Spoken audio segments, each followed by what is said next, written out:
Arestado ang dalawang barbero matapos mahulihan ng mga sachet ng hinihinalang shabu sa ikinasang drug by bus operation ng mga otoridad sa Barangay Zone 2, Rosales, Pangasinan.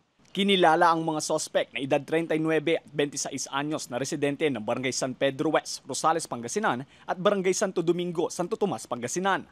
Nasamsam sa mga sospek ang 3 piraso ng heat-sealed transparent plastic sachet na naglalaman ng umano'y shabu na tumitimbang ng mga higit 5 gramo na nagkakahalaga ng 36,556 pesos.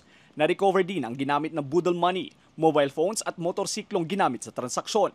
Nasa kustodiya ngayon ng pulisya ang mga sospek na haharap sa reklamong paglabag sa Comprehensive Dangerous Drugs Act of 2002. Samantala, sa kaparehong lugar, timbog din ang isang 79 anyos na lola matapos itong mahulihan ng mga pakete ng umano'y shabu sa ikinasang drug by bus operation ng mga kapulisan ng Rosales Police Station. Ikinasa ang operasyon dakong alas 2 ng hapon.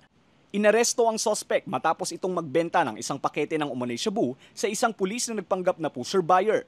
Nang kapkapan, isa pang sachet ng umano'y shabu ang nakuha sa kanyang kustodiya.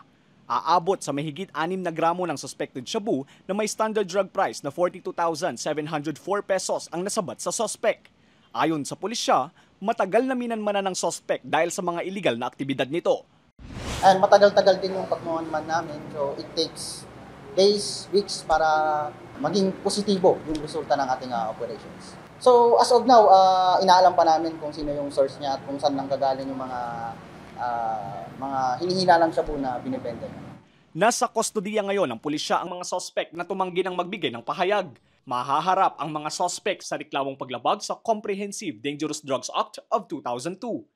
Tuloy-tuloy pa rin naman yung pagmamanman natin dito sa buong municipality ng Rosales para masugpo natin yung illegal na droga dito sa ating area. So, andyan, nagpapatrol din tayo.